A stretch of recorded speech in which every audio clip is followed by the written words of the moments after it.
Hi friends, आज के video में मैं आपके लिए लेकर आई हूँ हमारे कानून के अंतर्गत पावर ऑफ अटॉर्नी। कानून की दुनिया में पावर ऑफ अटॉर्नी एक बेहद ही प्रसिद्ध शब्द है। हमें यह जानकारी होनी चाहिए कि पावर ऑफ अटॉर्नी क्या है और कब दी जाती है, क्योंकि यह अत्यंत महत्वपूर्ण दस्तावेज है। पावर ऑफ अटॉर्नी एक विधिक दस्तावेज है जिसे किसी एक व्यक्ति द्वारा दूसरे व्यक्ति को अपनी संपत्ति के संबंध में दिया जाता है। आमतौर पर ऐसी पावर ऑफ अटॉर्नी संपत्ति के संबंध में ही दी जाती है। अन्य मामलों में भी पावर ऑफ अटॉर्नी दी जा सकती है।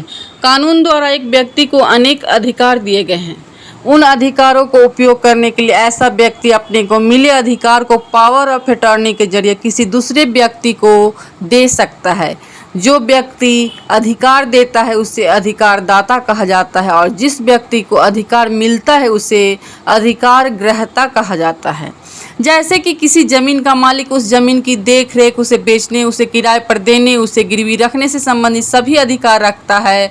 पावर ऑफ अटॉर्नी के जरिए ऐसा मालिक अपने सभी अधिकारों को किसी दूसरे व्यक्ति को हस्तांतरित कर देता है। ऐसा दस्तावेज पावर ऑफ अटॉर्नी कहलाता है। पावर ऑफ अटॉर्नी का शाब्दिक अर्थ है कोई ऐसा दस्तावेज जो किसी व्यक्ति को किसी दूसरे व्यक्ति का एजेंट बनाता है। आज व्यावसायिक युग में और संचार के युग में दिन प्रतिदिन पावर ऑफ अटॉर्नी का प्रचलन बढ़ता जा रहा है। अपने अधिकारों को प्रयोग करने के लिए किसी दूसरे व्यक्ति को पावर ऑफ अटॉर्नी के माध्यम से अधिकारों का हस्तांतरण किया जाता है।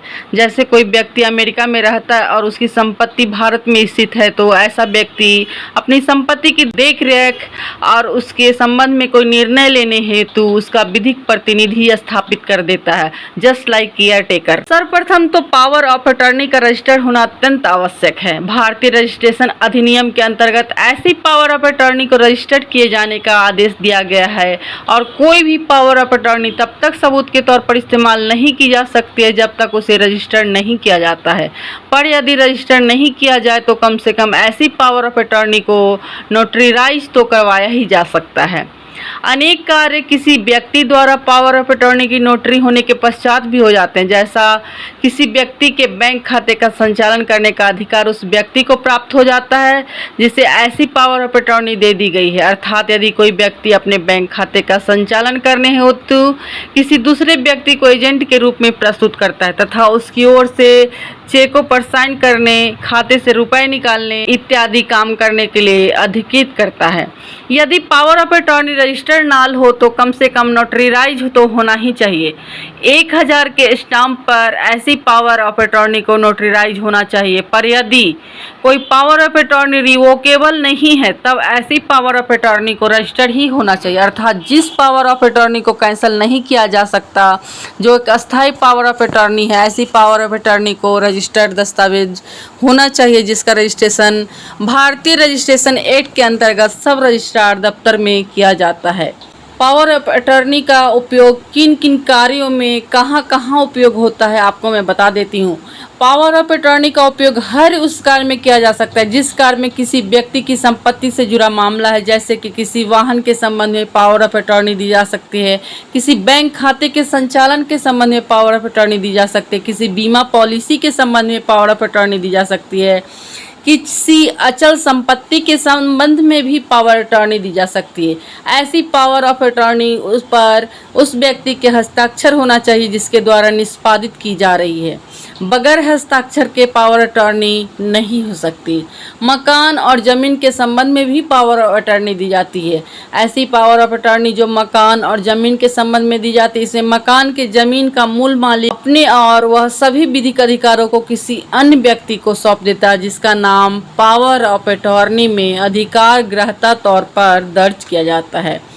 पावर ऑफ अटॉर्नी का अधिकार ग्रहता व्यक्ति इस दस्तावेज के जरिए उस व्यक्ति की संपत्ति का विक्रय भी कर सकता है, उस पर निर्माण भी कर सकता है और उन सभी अधिकारों का प्रयोग कर सकता है जिन अधिकारों का प्रयोग उस संपत्ति के मालिक द्वारा किया जाता है। अर्थात एक प्रकार से पावर ऑफ अटॉर्नी का अधिकार ग्रहता उस संपत्ति का मालिक हो जाता है। कोई भी व्यक्ति पावर ऑफ अटर्नी कर सकता है। जो किसी बीमारी से जूझ रहा है या फिर किसी कारणवश अपनी संपत्ति की देखरेख नहीं कर पा रहा है, जैसे कि कोई व्यक्ति बीमार, कोई बूढ़ा व्यक्ति या कोई ऐसा व्यक्ति जो अपने जीवन की अति व्यवस्था के कारण अपनी संपत्ति की देखरेख नहीं कर पाता है, या फिर व्यापार व्यवसाय के उद्देश्य से अधिकतर समय संपत्ति से दूर रहता है। हालांकि यह सिद्धांत केवल औपचारिक है। पावर ऑफ अटर्नी किए जाते समय इन सिद्धांतों पर ध्यान नहीं दिया जाता। किसी भी व्यक्ति द्वारा किसी भी व्यक्ति को पावर ऑफ अटर्नी लिखी जा सकती है। केवल ऐसा व्यक्ति पागल या 18 वर्ष से कम आयु का व्यक्ति नहीं होना चाहिए। इनको पावर अटर्नी नहीं दी जाती है। पावर ऑफ अटर्नी को रद्द भी किया जाता है। पावर ऑफ अटर्नी को किसी भी समय रद्द कर सकते हैं, जैसे किसी वसीयत को किसी भी समय रद्द किया जा सकता है। पर कुछ पावर ऑफ अटर्नी ऐसी होती है जिसे दोबारा रद्द नहीं किया जा सकता, और वह अस्थायी पावर ऑफ अटर्नी होती है, जिसे SPA भी कहते हैं। उसकी शर्तों में लिख दिया जाता है कि इस पावर ऑफ अटर्नी को दोबारा रद्द नहीं किया जाएगा, और यह पावर ऑफ अटर्नी अंतिम पावर ऑफ अटर्नी है। इस प्रकार की पावर ऑफ अटर्नी एक सेल्स डेट के हिसाब से कार्य करती है। पावर ऑफ अटर्नी के मुख्य रूप से 2 प्रकार हैं। पहला सामान्य पावर ऑफ अटर्नी और दूसरा स्पेसिफिक पावर ऑफ अटर्नी। सामान्य पावर ऑफ अटर्नी वह होती है जिसके अंतर्गत मालिक द्वारा अपने समस्त अधिकारों को किसी दूसरे व्यक्ति को हस्तांतरित कर दिया जाता है। ऐसी पावर ऑफ अटर्नी अनिश्चित समय के लिए होती है। इसे ही पावर ऑफ अटर्नी में अस्थायी किए जाने की शर्त भी लिख दी जाती है। और सेकेंड है स्पेसिफिक पावर ऑफ अटर्नी। यह पावर ऑफ अटर्नी एक विशेष प्रकार की होती है जो किसी निश्चित समय अवधि के लिए लिखी जाती है या फिर किसी कार्य के पूर्ण होने तक लिखी जाती है, और उसके पश्चात पावर अटर्नी को रद्द कर दिया जाता है। निश्चित की गई समय अवधि के बीत जाने पर ऐसी पावर अटर्नी स्वतः रद्द हो जाती है।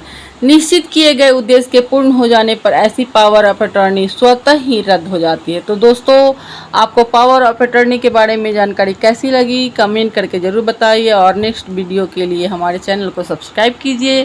Thanks for watching.